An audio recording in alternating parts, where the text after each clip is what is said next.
Sorak-sorai memenuhi gelanggang olahraga cakrawala sore itu. Spanduk besar terbentang di dinding, menampilkan wajah seorang pria dengan senyum percaya diri dan sabuk hitam bertuliskan emas. Aditya Pramana, juara taekwondo nasional kelas welter. Nama itu dielu-elukan bak pahlawan. Setiap tendangannya disambut tepuk tangan. Setiap geraknya direkam kamera ponsel. Aditya berdiri di tengah arena, dada membusung, keringat menetes di pelipis, bukan karena lelah, melainkan karena puas. Sekali lagi, teriak salah satu penggemarnya. Aditya melompat, memutar tubuh, dan menghantam target dengan tendangan tinggi yang sempurna. Duh! Target mental. Penonton bersorak lebih keras. Ia tersenyum congkak. Ini yang disebut kelas dunia, katanya lantang. Bukan sekadar olahraga. Ini bakat. Tepuk tangan kembali menggema. Namun di sudut arena, jauh dari sorotan kamera, seorang gadis dengan seragam abu-abu kusa mendorong gerobak sampah pelan-pelan.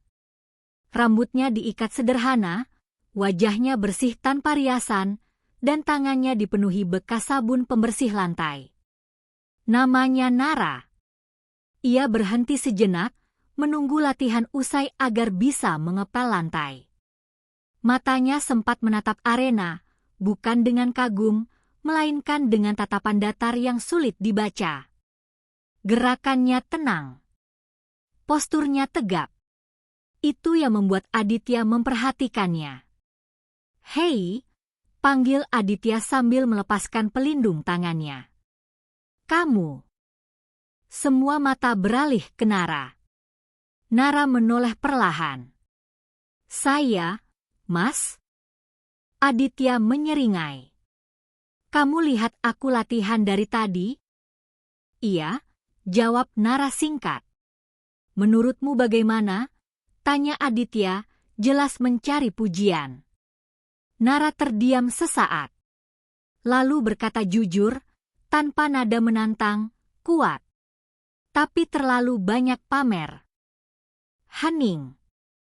1 detik. 2 detik. Lalu tawa meledak di seluruh arena. Aditya tertawa paling keras, namun matanya menyipit.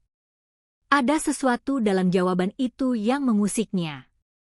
"Kamu bilang apa?" tanyanya, melangkah mendekat. Nara tidak mundur. Dalam pertandingan sungguhan, gerakan berlebihan bikin celah. Tawa berhenti mendadak.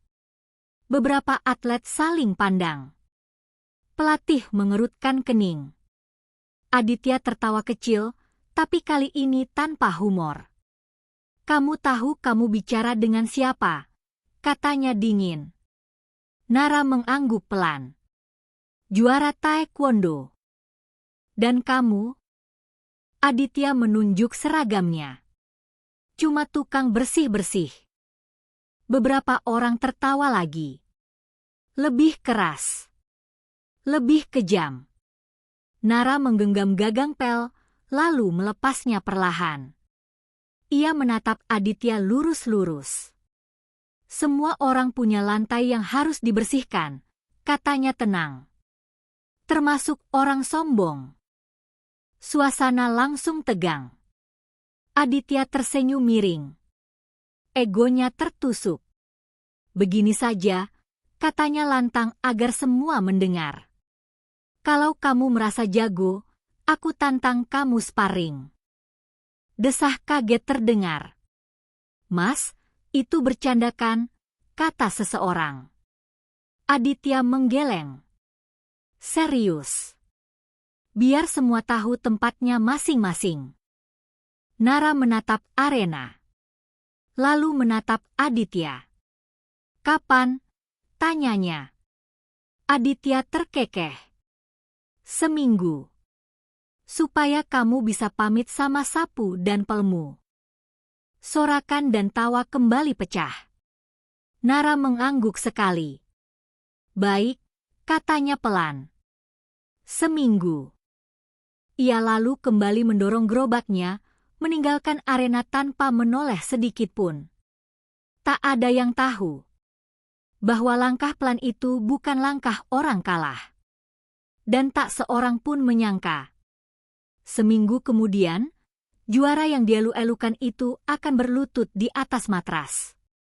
Bukan karena kalah fisik, melainkan karena dihancurkan kesombongannya sendiri. Pagi datang dengan dingin yang menusuk tulang. Nara sudah berada di gelanggang olahraga Cakrawala bahkan sebelum matahari sepenuhnya muncul. Lampu-lampu lorong masih menyala redup ketika ia mendorong gerobak kebersihannya, menyapu sisa debu latihan semalam. Arena itu sepi. Tanpa sorak. Tanpa kamera. Tanpa juara. Hanya lantai matras yang dingin dan bau karet yang samar. Nara berlutut, mulai mengepel dengan gerakan teratur. Setiap tarikan kain pelnya rapi, hampir seperti pola, maju, menyilang, berhenti tepat di sudut. Tak ada yang berantakan. Tak ada yang tergesa. Jika ada yang memperhatikan lebih saksama, mereka akan sadar. Itu bukan cara kerja orang sembarangan. Dari saku seragamnya, ponsel tua bergetar. Nama yang muncul di layar membuat tangannya berhenti. Paman Arya. Nara menatap layar itu lama sebelum menjawab. Iya, Paman. Kamu benar, suara di seberang terdengar khawatir.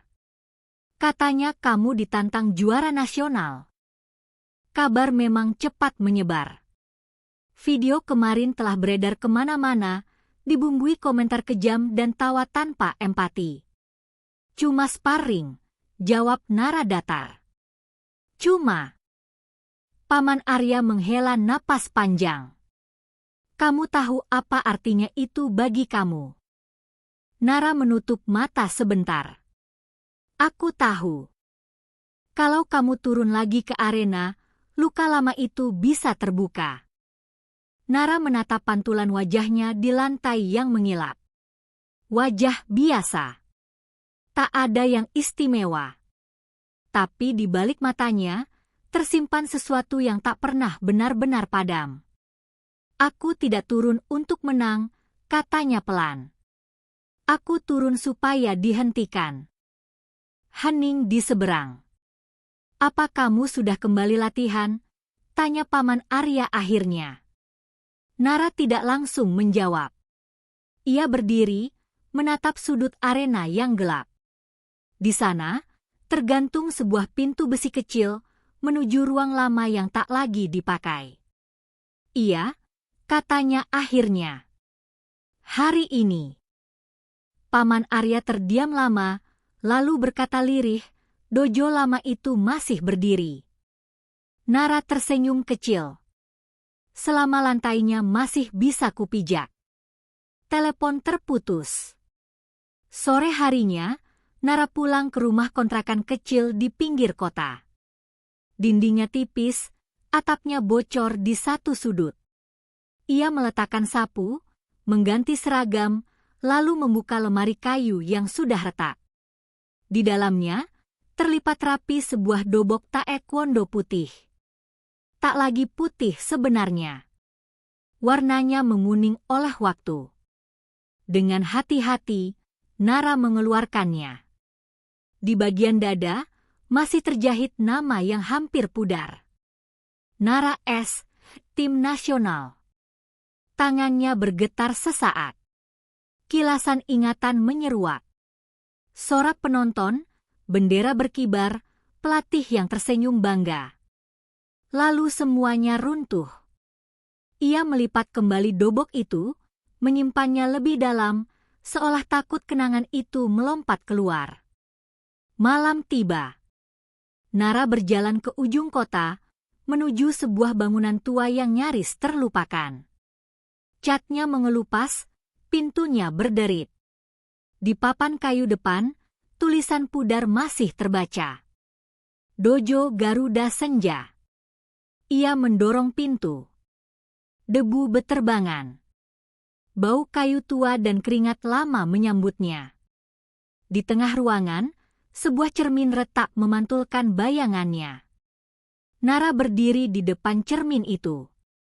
Mengangkat tangan. Menarik napas.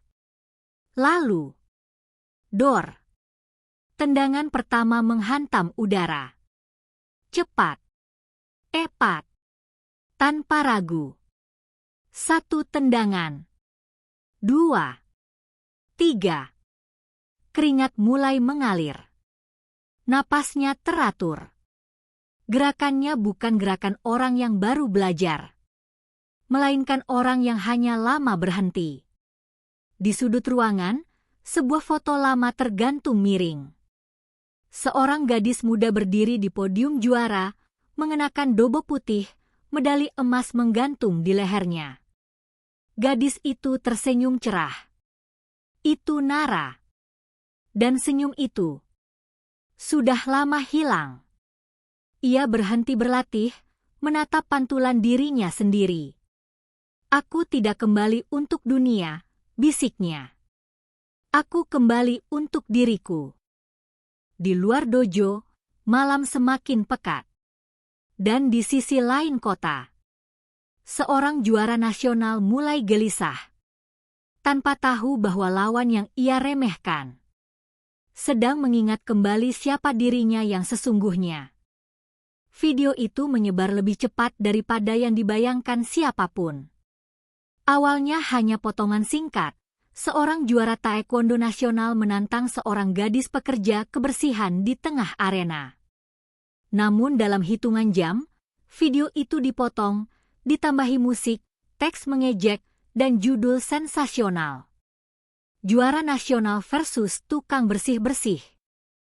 Seminggu lagi, tontonan gratis. Nama Nara tak pernah disebut lengkap. Ia hanya dikenal sebagai si petugas kebersihan sok jago. Komentar berhamburan. Kasihan, cari sensasi. Juara lawan OB? Gak seimbang. Semoga cepat kau biar kapok. Nara membaca semuanya dalam diam.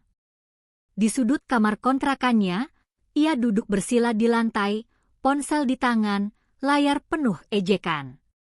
Ia tak membalas satu pun. Tak membela diri. Tak menjelaskan apapun. Ia mematikan ponsel. Lalu berdiri dan mulai latihan. Sementara itu, Aditya Pramana menikmati setiap detik perhatian. Di dojo modern milik sponsor, kamera mengikuti langkahnya. Wawancara singkat, foto latihan, senyum percaya diri. Apa pendapatmu tentang tantangan itu? Tanya seorang reporter. Aditya tertawa ringan. Jujur? Aku kasihan. Tapi kalau dia ingin belajar realita, aku bersedia mengajarinya. Tawa kru pecah. Takut kalah, cibir seorang influencer. Aditya mendekat ke kamera. Takut? Aku bertanding lawan atlet internasional. Bukan petugas kebersihan. Klip itu viral lagi. Namun malamnya, di ruang latihan yang sepi, Aditya berdiri sendiri di depan cermin. Ia mengulang gerakan. Tendangan tinggi. Pukulan cepat. Semuanya sempurna. Tapi bayangan wajah Nara muncul di kepalanya. Tatapan tenang itu. Tanpa gentar. Tanpa kagum. Ia menepis pikiran itu. Cuma kebetulan, gumamnya. Hari demi hari berlalu. Nara membagi waktunya antara bekerja dan berlatih. Pagi membersihkan arena. Siang tidur singkat. Sore berjalan ke dojo Garuda Senja. Tak ada musik. Tak ada penonton. Hanya bunyi napasnya sendiri dan lantai kayu tua yang berderit. Suatu sore, pintu dojo terbuka pelan. Paman Arya masuk, membawa tas kecil. Kamu kurus, katanya. Nara tersenyum. Kamu datang.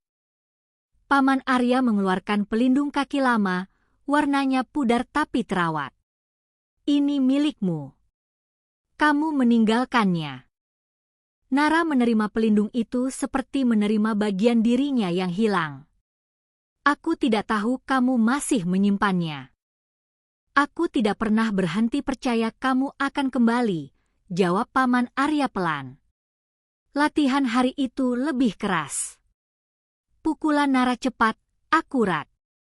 Tendangannya tak banyak gaya, tapi selalu tepat sasaran. Paman Arya mengangguk puas.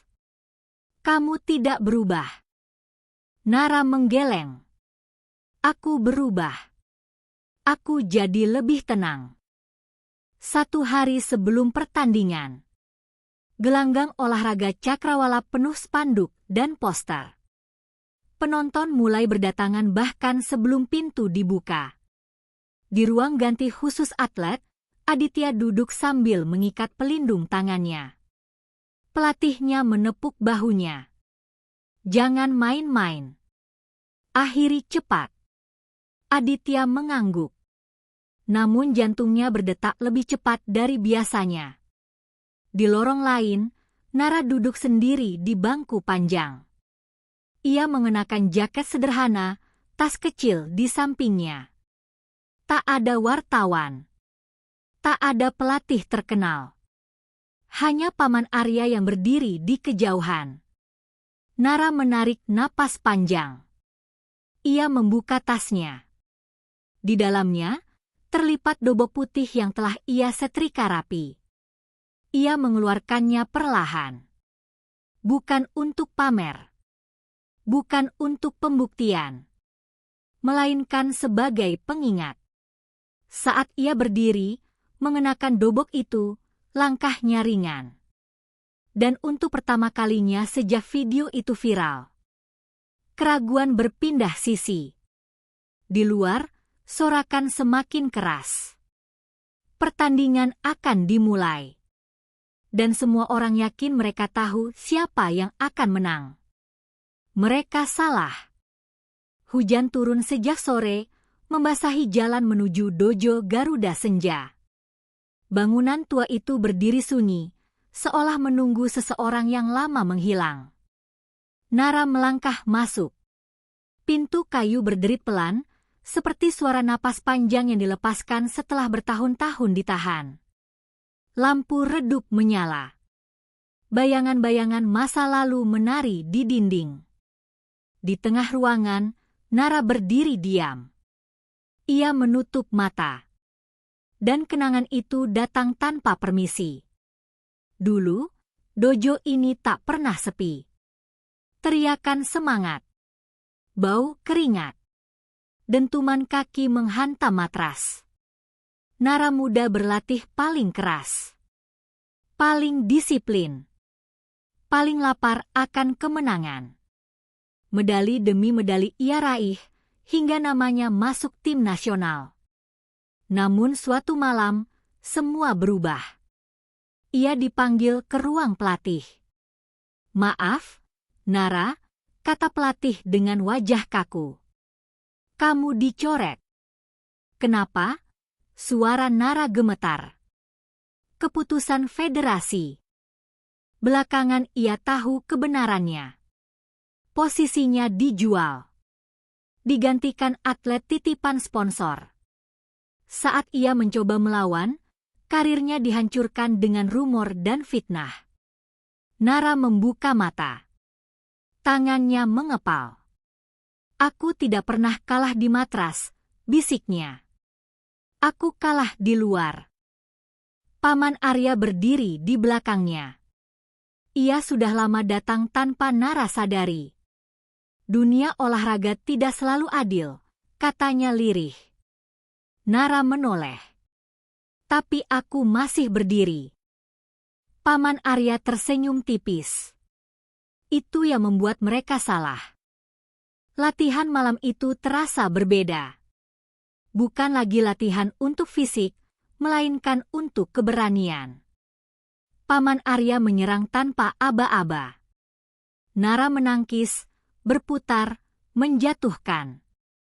Gerakannya tenang, presisi, tanpa kemarahan. Kamu menahan diri, kata Paman Arya. Nara mengangguk. Karena aku tidak ingin menghancurkan. Aku ingin mengakhiri. Dengan cara yang benar, tambah Paman Arya. Mereka berhenti. Hujan di luar semakin deras. Di sisi lain kota, Aditya duduk di ruang tamu apartemennya yang mewah. Televisi menyala, menampilkan cuplikan tantangan. Ia mematikan TV. Melepas pelindung tangan. Memandang pantulan dirinya di kaca. Untuk pertama kalinya, ia bertanya pada dirinya sendiri. Bagaimana jika aku salah menilai? Ia menggeleng kuat, mencoba menepis pikiran itu. Aku juara, katanya keras. Aku tidak mungkin kalah. Namun suara itu terdengar kosong. Kembali ke dojo. Paman Arya menyerahkan sebuah amplop coklat kepada Nara. Apa ini? Tanya Nara. Surat lama, jawabnya. Dari Federasi. Aku simpan. Nara membuka amplop itu. Isinya salinan keputusan pencoretan, lengkap dengan tanda tangan dan cap resmi. Bukti pengkhianatan. Air mata jatuh ke kertas itu. Bukan karena sedih. Melainkan karena lega. Aku tidak gila, katanya lirih. Tidak, jawab Paman Arya. Kamu dikorbankan. Nara melipat surat itu, memasukkannya kembali ke amplop. Aku tidak akan menunjukkannya besok, katanya. Paman Arya terkejut. Kenapa? Karena aku tidak datang membawa bukti, jawab Nara. Aku datang membawa kebenaran. Ia berdiri, membungkuk hormat pada Paman Arya. Terima kasih sudah menunggu aku. Paman Arya membalas hormat itu, matanya berkaca-kaca. Malam semakin larut. Nara melangkah keluar dojo, hujan mulai reda. Ia menatap langit. Besok, matras itu bukan sekadar tempat bertanding. Ia adalah tempat penebusan. Dan untuk pertama kalinya sejak lama, Nara tidak lagi takut pada sorak penonton. Karena ia tahu, siapapun yang berdiri di depannya, ia telah lebih dulu berdamai dengan dirinya sendiri. Pagi itu datang terlalu cepat. Langit masih pucat ketika Nara terbangun di kamar kontrakannya. Atap bocor menetes pelan ke ember plastik.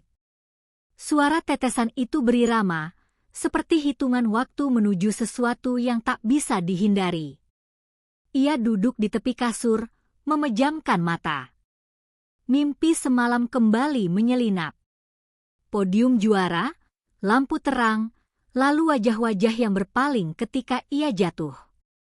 Nara menghembuskan napas panjang. Aku di sini sekarang, bisiknya pada dirinya sendiri. Ia berdiri, merapikan rambut, lalu mengeluarkan dobok dari tas. Tangannya berhenti sejenak di kain itu. Ada bekas jahitan lama yang pernah hampir robek, seperti dirinya. Di dapur kecil, Paman Arya sudah menunggu. Kamu tidak sarapan kemarin, katanya sambil menyodorkan semangkuk bubur hangat. Nara tersenyum tipis. Aku gugup. Wajar. Paman Arya duduk di seberangnya. Tapi jangan biarkan masa lalu mengatur langkahmu hari ini. Nara menatap mangkuk itu, lalu berkata pelan, dulu aku berjanji pada diriku sendiri untuk tidak kembali ke arena. Tapi hari ini aku melanggar janji itu. Paman Arya menggeleng. Bukan melanggar. Kamu menyempurnakannya. Nara mengangkat wajah. Menyempurnakan.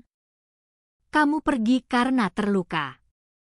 Kamu kembali karena sembuh. Kata-kata itu membuat mata Nara berkaca-kaca.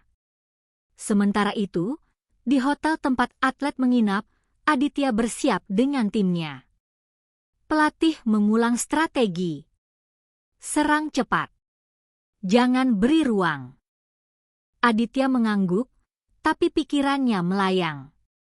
Ia teringat wajah Nara semalam, tenang, hampir damai. Kenapa dia tidak takut? Tanyanya pada diri sendiri. Ia membuka ponsel. Komentar-komentar terus mengalir. Sebagian mulai berubah arah. Gadis itu kelihatan beda. Gerakannya di video latihan bocor, rapi banget. Aditya menutup ponsel dengan kesal. Fokus, katanya keras pada bayangannya sendiri.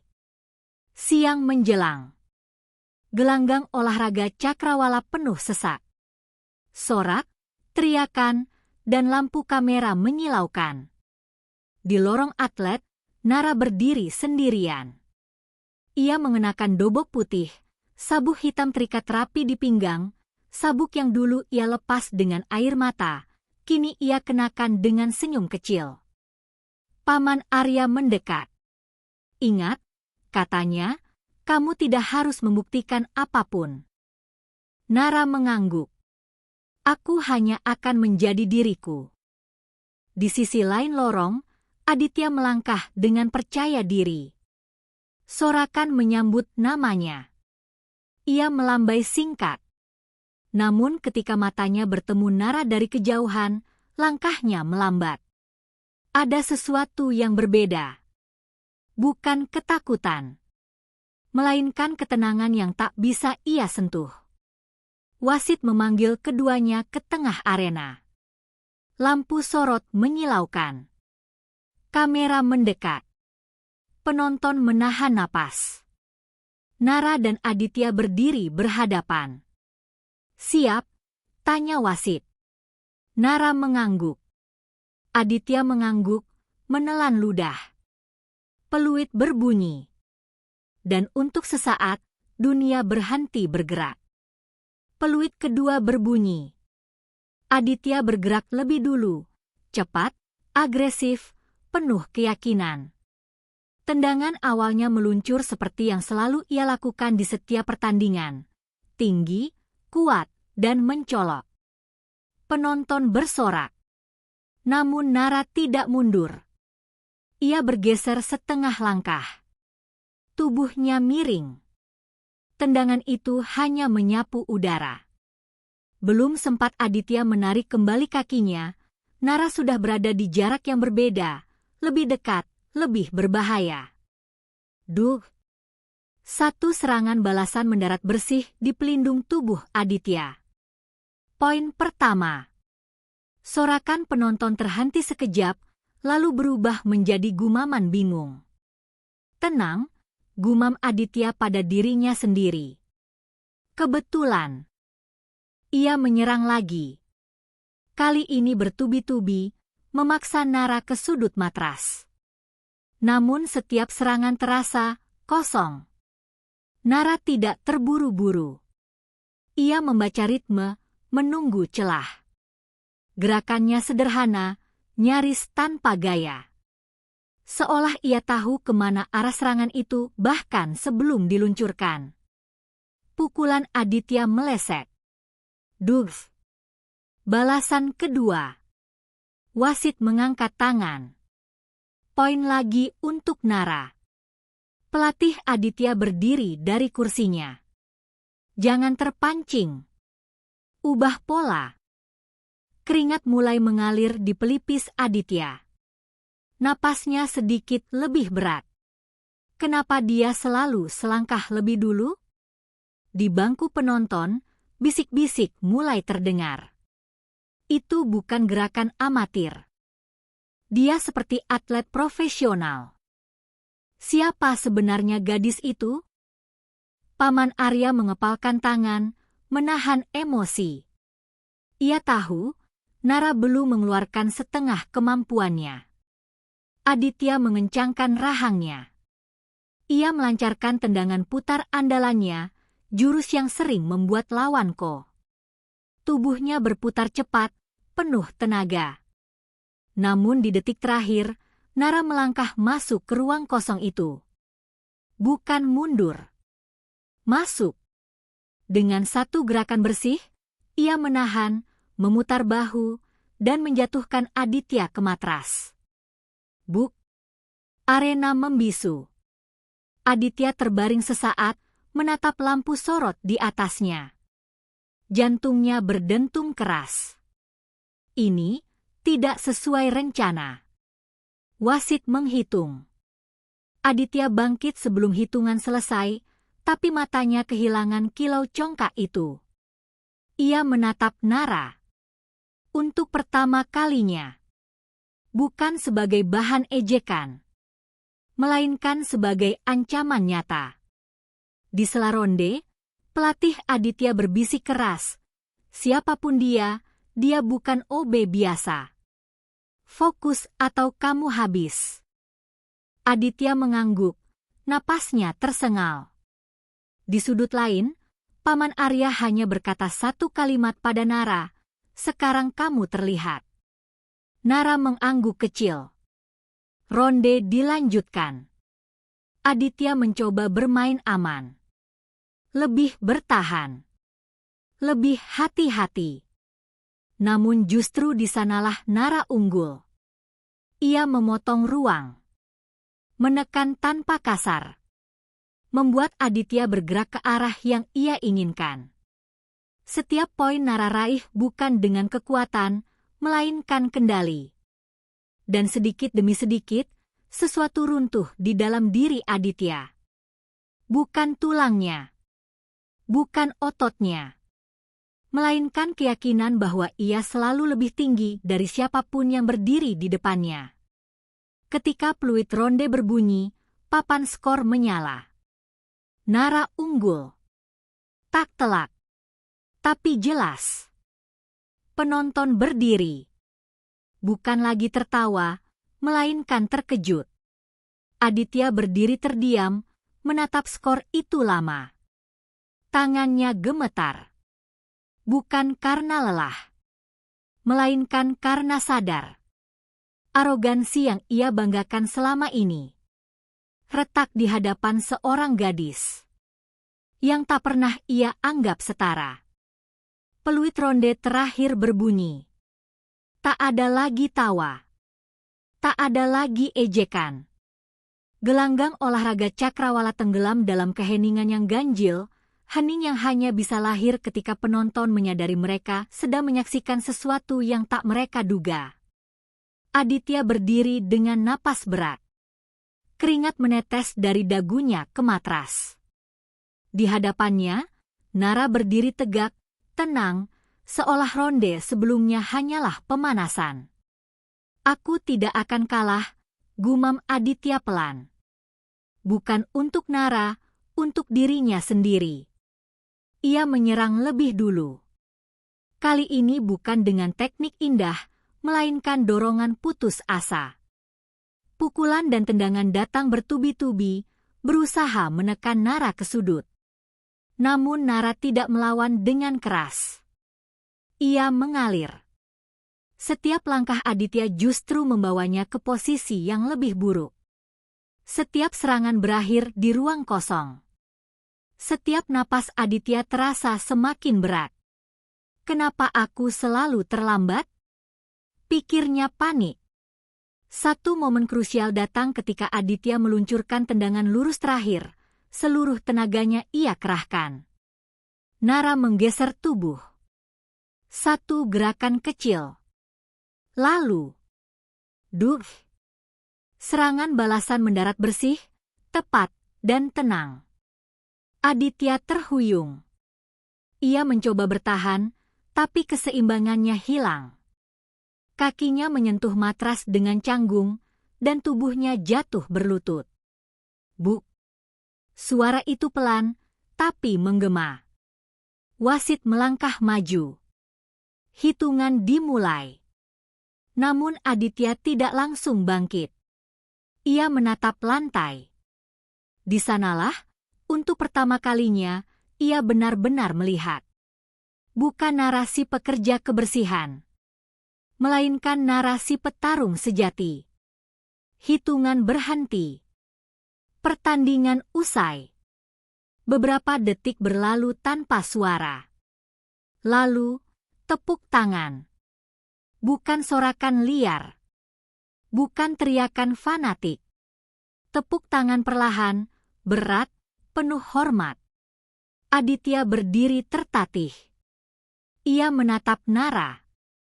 Dadanya naik turun. Matanya berkaca-kaca, bukan karena sakit, melainkan karena hancur. Ia melangkah mendekat. Dan di depan semua orang, ia membungkuk. Bukan sekadar formalitas atlet, melainkan tunduk yang tulus. Maaf, katanya lirih, namun terdengar jelas di arena yang sunyi. Aku meremehkanmu. Nara terdiam sesaat. Lalu ia membalas membungkuk. Terima kasih, jawabnya tenang. Karena sudah memberiku tempat untuk kembali. Kamera menyorot wajah penonton. Beberapa terdiam. Beberapa menangis. Beberapa tak percaya. Judul video viral hari itu berubah. Juara nasional tunduk di hadapan gadis pekerja kebersihan. Namun bagi Nara, kemenangan itu bukan tentang judul. Ia menoleh ke arah Paman Arya. Pria tua itu tersenyum sambil mengangguk. Selesai. Nara melepas pelindungnya. Menyentuh matras dengan ujung jari. Ia tak tahu apakah ia akan kembali ke dunia ini lagi. Tapi ia tahu satu hal. Ia tak lagi membawa luka lama itu. Dan untuk pertama kalinya setelah bertahun-tahun, ia bisa bernapas dengan utuh. Arena perlahan kosong. Lampu sorot yang tadi menyilaukan kini meredup satu persatu. Suara langkah penonton menjauh, meninggalkan gema samar di gelanggang olahraga Cakrawala. Nara duduk sendirian di bangku pinggir matras. Dobok putihnya masih basah oleh keringat, tapi wajahnya tenang. Tak ada senyum kemenangan. Tak ada air mata haru. Hanya kelelahan yang jujur dan kelegaan yang lama ia rindukan. Paman Arya menghampiri, membawa handuk kecil.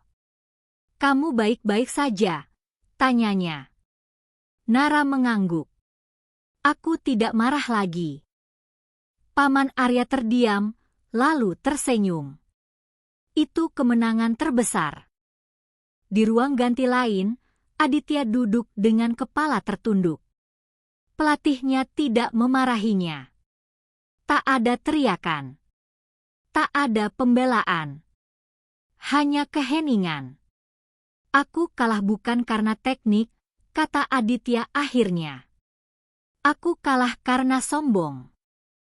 Pelatih mengangguk pelan. Dan itu pelajaran yang mahal. Tapi perlu. Aditya menatap tangannya sendiri. Tangan yang selama ini ia banggakan, kini terasa ringan, seolah beban di dadanya telah jatuh ke lantai. Di luar arena, ponsel Nara terus bergetar. Pesan masuk tanpa henti. Undangan wawancara. Tawaran sponsor. Permintaan klarifikasi tentang masa lalunya. Nara mematikan ponsel. Aku belum siap, katanya. Dunia tidak akan menunggu, jawab Paman Arya lembut. Aku tahu, Nara tersenyum. Tapi aku ingin memilih jalanku sendiri. Keesokan paginya, Nara kembali ke arena. Bukan sebagai atlet. Ia mengenakan kembali seragam abu-abu pekerja kebersihan. Beberapa orang menatapnya kaget. Bukankah kamu? Iya. Itu dia. Nara hanya tersenyum kecil dan mulai menyapu lantai, seperti hari-hari sebelumnya. Namun suasana berbeda. Tak ada tawa meremehkan. Tak ada pandangan merendahkan. Yang ada hanyalah hormat diam-diam. Seorang anak kecil menghampirinya. "Mbak, aku mau latihan taekwondo. Tapi orang tuaku nggak punya uang." Nara berlutut, menatap mata anak itu. "Kalau kamu mau belajar dengan sungguh-sungguh," katanya, "datang ke dojo tua di ujung kota sore nanti." Mata anak itu berbinar. Di tempat lain, Aditya berdiri di depan cermin. Ia membuka ponsel, menonton ulang video pertandingan. Kali ini tanpa marah. Tanpa pembelaan diri. Ia menunduk sedikit, seperti refleks. "Aku masih punya banyak yang harus kupelajari," katanya pada pantulannya sendiri. Ia membuka tasnya, mengeluarkan seragam latihan. Bukan untuk pamer, melainkan untuk belajar dari nol lagi. Sore itu, pintu dojo Garuda Senja terbuka. Beberapa anak masuk dengan ragu-ragu. Nara berdiri di tengah ruangan, tanpa spanduk, tanpa kamera. "Hari ini," katanya lembut, "kita belajar bukan untuk menang, tapi untuk berdiri dengan benar." Di luar dojo, matahari terbenam perlahan. Dunia memang berubah setelah seseorang menang besar. Namun bagi Nara, perubahan sejati bukan terjadi di mata orang lain, melainkan di dalam dirinya sendiri. Hujan turun ringan sore itu, membasahi kaca jendela dojo Garuda Senja. Nara sedang membetulkan posisi kaki seorang anak kecil ketika pintu dojo terbuka pelan. Ia menoleh dan mendapati sosok yang tak asing berdiri di ambang pintu. Aditya Pramana. Tak ada jaket sponsor. Tak ada kamera. Hanya kaos latihan polos dan raut wajah yang jauh berbeda dari pria congkak seminggu lalu. Anak-anak berhenti bergerak. Beberapa saling berbisik. Nara berdiri tenang. "Ada yang bisa saya bantu?" Aditya menunduk. "Bukan basa-basi. Bukan formalitas. Aku datang untuk minta izin," katanya pelan. "Bukan menantang." Paman Arya yang duduk di sudut ruangan mengangkat alis, lalu tersenyum samar. "Izin untuk apa?" tanya Nara. "Untuk belajar," jawab Aditya jujur. Kalau kamu bersedia." Ruangan hening. Nara menatap Aditya lama. Ia tidak melihat kebanggaan. Tidak melihat gengsi. Yang ia lihat hanyalah seseorang yang baru saja dihancurkan egonya dan memilih bangkit dengan cara yang benar.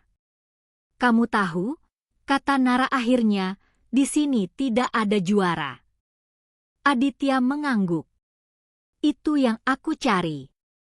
Hari-hari berikutnya berlalu perlahan, namun bermakna. Aditya datang paling awal. Membersihkan lantai bersama Nara. Mengikat pelindung anak-anak. Mengulang gerakan dasar yang dulu ia anggap remeh. Tak ada yang istimewa. Tak ada sorotan. Namun setiap tetes keringat terasa lebih jujur. Suatu sore, Aditya duduk di samping Nara di tangga dojo. "Aku dulu pikir menang itu segalanya," katanya. "Ternyata, menang tanpa hormat itu kosong." Nara tersenyum kecil. "Aku dulu pikir pergi adalah satu-satunya cara menyelamatkan diri." Mereka saling pandang. "Kita sama-sama salah," kata Aditya. "Dan sama-sama belajar," jawab Nara. Di luar sana, dunia masih membicarakan mereka. Media menunggu. Sponsor mendesak. Federasi mengirim surat, mengundang Nara kembali, kali ini dengan janji bersih dan transparan. Paman Arya menyerahkan surat itu kepada Nara. "Apa yang akan kamu lakukan?" tanyanya. Nara membaca pelan. Lalu melipatnya rapi. "Aku tidak menutup pintu," katanya. Tapi aku juga tidak akan kembali dengan cara lama. Ia menatap anak-anak yang sedang tertawa di dojo. Kalau aku kembali, lanjutnya, itu untuk membuka jalan. Bukan merebut panggung. Paman Arya mengangguk bangga. Suatu pagi, Aditya berdiri di depan kelas kecil itu. Hari ini aku yang memimpin pemanasan, katanya pada anak-anak. Nara memperhatikannya dari kejauhan. Ia melihat perubahan yang nyata, bukan di teknik, melainkan di sikap. Ia menyadari sesuatu. Kemenangan sejati bukan tentang siapa yang berdiri paling tinggi, melainkan siapa yang bersedia merendah untuk tumbuh. Di senja hari, Nara dan Aditya berdiri di depan dojo, menatap matahari yang turun. Apa kamu menyesal menantangku? Tanya Nara pelan. Aditya tersenyum pahit. Kalau tidak menantangmu, aku mungkin tidak akan pernah bertemu diriku yang sekarang. Nara mengangguk. Mereka tak berkata apa-apa lagi. Karena beberapa pelajaran tak perlu diucapkan keras-keras. Pagi itu, dojo Garuda Senja terasa hidup. Bukan karena spanduk, bukan karena kamera, melainkan karena tawa anak-anak yang berlarian di lantai kayu tua, memanaskan tubuh sebelum latihan dimulai. Nara berdiri di tengah dojo, mengenakan kaos latihan sederhana. Rambutnya diikat rapi. Wajahnya tenang, lebih tenang dari hari apapun yang pernah ia jalani di arena besar. Ia memandang sekeliling. Dojo itu tak lagi sunyi. Di sudut ruangan, Aditya membantu seorang anak kecil mengikat sabuknya. Pelan-pelan, katanya sabar. Kita belajar satu langkah demi satu. Tak ada yang akan percaya bahwa pria itu pernah berdiri di atas podium dengan dada membusung, merasa dunia berhutang padanya. Kini, ia justru menunduk. Bukan karena kalah, melainkan karena mengerti. Beberapa minggu kemudian, sebuah papan kecil dipasang di depan dojo. Latihan gratis untuk anak-anak. Tidak perlu juara. Cukup berani mencoba. Orang-orang mulai datang. Anak-anak yang tak pernah punya kesempatan. Orang tua yang ragu, lalu berharap. Nara menyambut mereka satu persatu. Ia tak menolak dunia luar sepenuhnya. Federasi kembali menghubungi. Media kembali mengajak bicara. Kali ini, Nara menjawab dengan caranya sendiri. Suatu sore, ia berdiri kembali di gelanggang olahraga Cakrawala. Bukan untuk bertanding. Ia diundang sebagai pembicara di depan atlet muda. Dulu aku mengira kalah itu akhir, katanya di hadapan ratusan pasang mata. Ternyata, kalah bisa jadi awal jika kita mau jujur pada diri sendiri. Di bangku penonton, Aditya berdiri dan bertepuk tangan paling akhir dan paling lama. Saat matahari tenggelam, Nara kembali ke dojo. Ia membuka lemari tua, mengeluarkan dobok putihnya. Ia melipatnya rapi. Bukan karena ia berhenti, melainkan karena ia tahu. Ia tak lagi membutuhkannya untuk membuktikan siapa dirinya. Ia menatap cermin retak itu sekali lagi. Dan untuk pertama kalinya, ia tersenyum lepas. Karena kemenangan terbesar dalam hidupnya bukanlah membuat seorang juara berlutut, melainkan mampu berdiri utuh, tanpa dendam, tanpa topeng, dan tanpa harus meninggikan diri. Dan di sebuah dojo tua yang nyaris terlupakan. Sebuah legenda tak lahir dari sorak-sorai, melainkan dari kerendahan hati. Tamat.